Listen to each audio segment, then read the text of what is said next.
And over the weekend, we did see a new directives coming from the Nigerian Electricity Regulatory Commission, that is NERC, towards distribution companies, that is power distribution companies across the nation. And joining me now to discuss the upward review of electricity tariffs across the nation and everything that we have seen play out after that announcement on the 1st of April is an electricity market analyst, Elatuyi Lanre. Thank you for joining us on Business Daily this morning. Thank you so much, Chiamaka. It's a pleasure being here this morning. Thank you again. And I'll just start by asking you, to access, you are someone who, follows the activities of the power sector closely. So I'd like for you to access, the recent decision by NERC and what we have seen, ensue after that announcement on the 1st of April.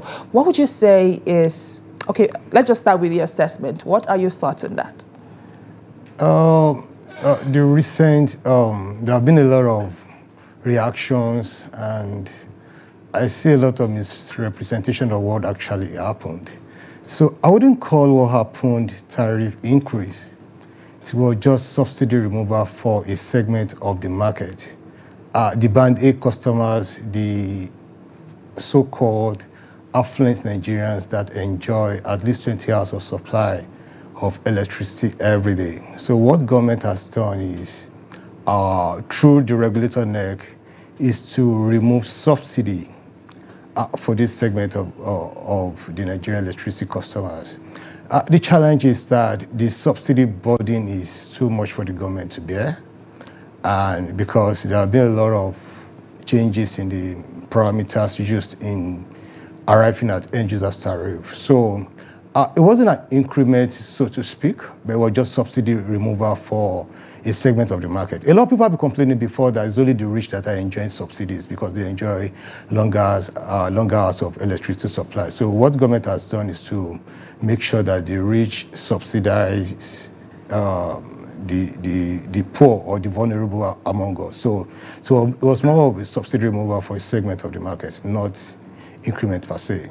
Okay, but thanks for that clarification, I should start with, because now it just gives us, better clarity on what really happened. Most of the conversations are, the removal of the increase in tariffs for Nigerians, and there is a lot of conversation around the timing. Is the timing right? But thanks for the clarification again. But let us, talk about the justification for that. We have heard from NERC, and NERC is talking about the issue of gas prices and all these other problems. But let us hear from you. Is this justification enough towards the, you said removal of subsidy. So is that justification from NERC enough? I don't want to be insensitive to the plight of Nigerians, knowing fully well that the economy is biting on everyone. But the question is that, what is it that hasn't increased in price lately in Nigeria? The bread that used to buy 800 naira is now 1,500. Bottle of water that used to be 100 naira is now 250. So is there justification for that increment per se in electricity price? Yes, in the sense that government has made it clear there's no money for subsidy. Government hasn't made enough provision for subsidy. If you look at the budgetary allocation for subsidy in 2024 budget, subsidy amount is just 450 billion naira. And if you have a subsidy at the end of the year that is over 3 trillion naira and government is just able to provide 450 billion, so who is going to bear the burden of the rest? Apparently the generation companies that have invested so much in their plants, that have bought gas, that have generated electricity, and they couldn't get revenue for their investment. So what that does is that the consumers you feel you're trying to protect today, they're going to suffer for it tomorrow, because the security of supply is now threatened. So resource adequacy is going to be in serious jeopardy when plants are not available to generate electricity. So we're going to wake up one day in Nigeria and we see that we don't have any turbine running again. So is it justifiable at this moment? Like I said, There's nothing that has not increased in price in the last 2 or 3 months. But rise in, I would say, inflationary pressures and removal of subsidy are two different conversations. You talked about the rise in the price of bread, and that is due to, I would say, food inflation. But in the case of power, that is not exactly what's playing out. However, the cost of generation has actually increased because if you do the analysis of MITO 2024, our tariff methodology, you're going to find out that the wholesale electricity price is even more than the tariff being charged the people in band B and below. The wholesale electricity price is just a price at which the distribution companies buy electricity from the generation companies. So they buy in bulk. So if you look at the price of generation, I think the wholesale electricity price in Nigeria is above 100 naira. And band B customers are paying below 70 naira. So that's just the cost of production of generation. So that doesn't include the cost of transmission. That doesn't include other components of our tariff. We have meter fund in our tariff components.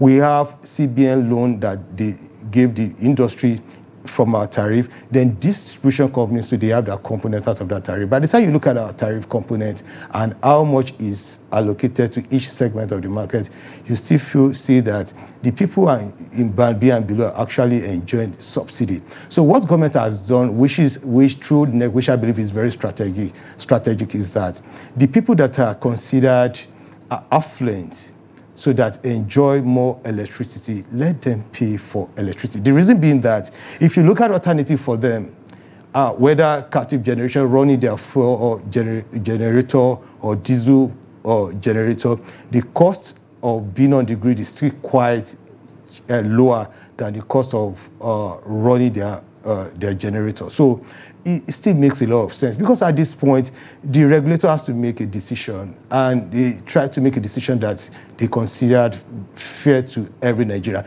They haven't increased electricity, removed subsidy for everybody, just barely 15% of the total electricity consumers in Nigeria. That is the elites now in highbrow areas. In highbrow areas. But I will take you on from your point now as regards, the rich removal of subsidy just for the elites.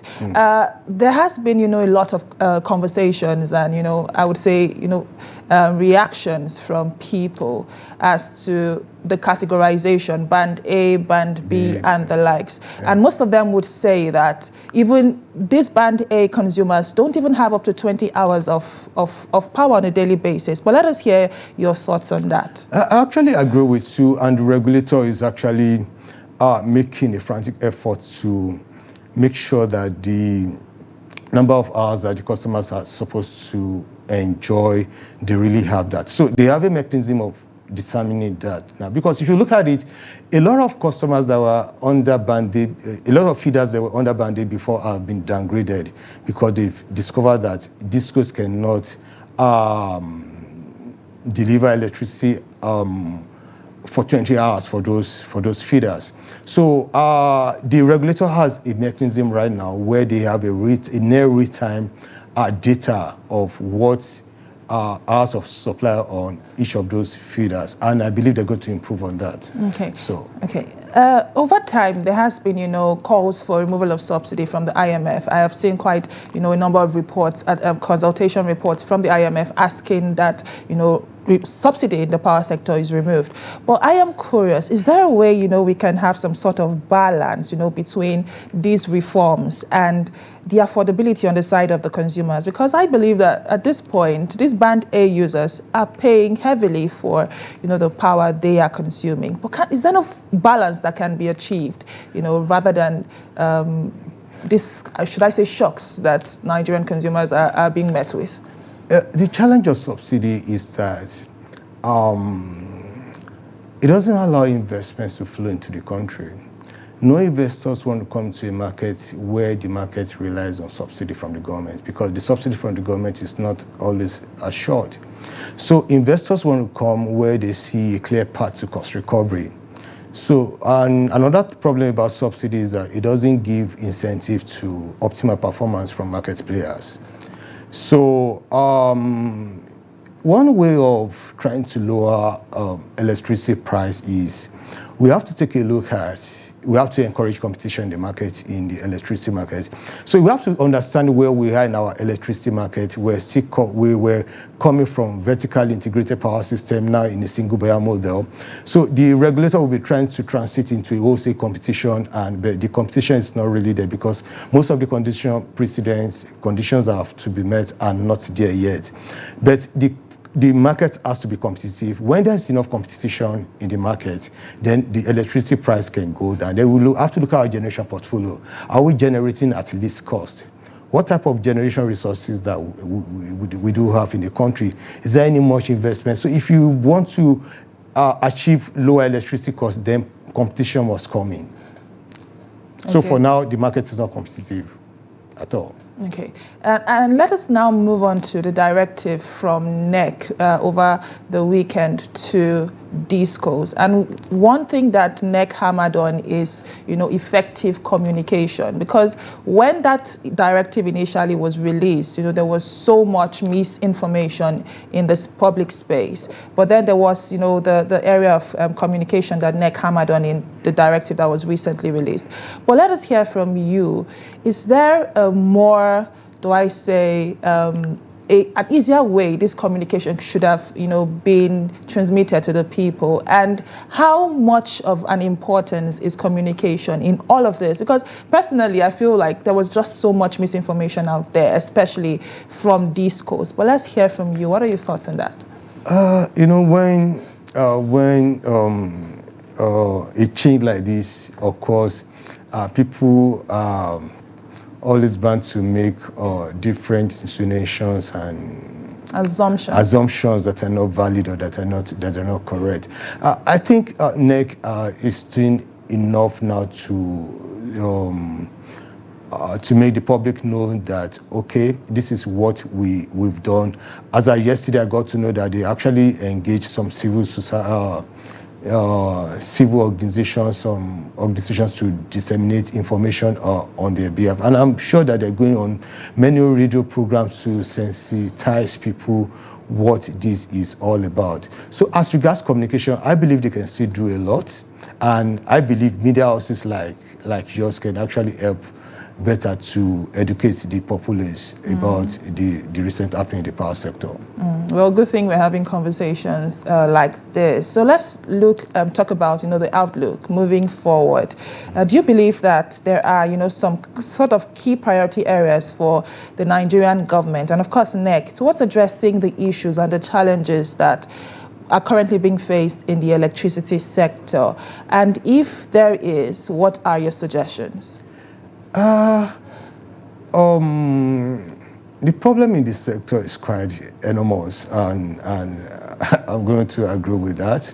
So what can we do? Because over the years, we've already been talking about the problems. Everybody knows the problem of the power sector, but what are the solutions? So we have to understand where we're coming from, where we are, and where we're supposed to go. If you look at the Nigerian power sector, it used to be managed by a single entity called NEPA. So that was a vertically integrated power system.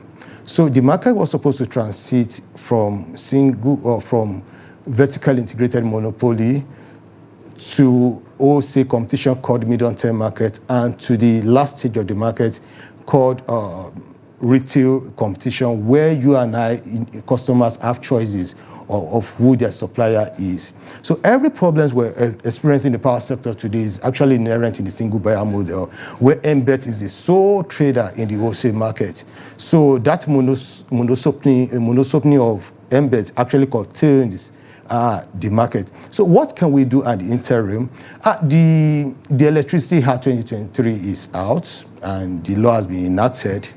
And unfortunately, there was supposed to be a policy that underpins that law, because this is a regulated industry. So we have to look at the direction of the government.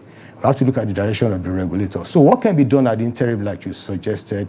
So the problem with regulation is information asymmetry between the regulator and the regulated entities. You will not always have the overview of the industry you're overseeing.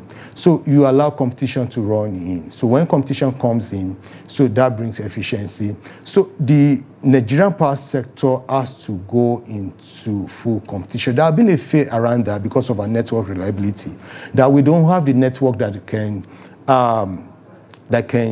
support the market.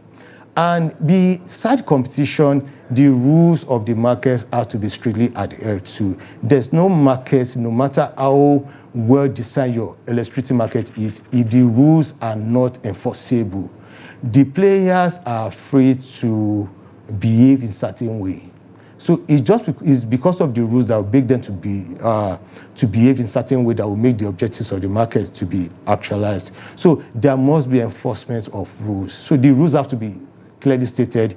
The rule must be able to cater for all the needs of all the market players. Because in a liberalized market, all the players, GENCOs, DISCOs, transmission companies, they have different objectives, they have different goals. So it's the duty of the regulator to have a very balanced and very fair objective that is going to cater for the needs of everyone. So when the rules are made for the sector, the rules must be enforced. Everybody must abide by the rules. So if the rules are not enforced, there's no way you're going to have a very stable power market. So I would suggest that the markets have to transit to what we call competitive electricity market, or wholesale competition, whereby there's competition in generation, and DISCOs, eligible customers, bulk buyers are able to buy electricity from suppliers of their choices. So they can actually have a long-term contract that actually ensures a very low price of electricity procurement. So beside that, rules of the market have to be strictly adhered to. Indeed, rules of the market have to be strictly enforced and adhered to. My guest, Elatuyi Lanre, who is an electricity market analyst, has spoken insightfully on the recent trends within the Nigerian power sector. Thank you for your insight on the program. Thank you so much, Chiamaka. Well, this is where we wrap up today's edition of the program. Join the conversation on social media. Let us hear your thoughts. How has this directive impacted on you or your family or loved ones across the nation? My name is Chiamaka Enendu. Thank you for watching, and bye for now.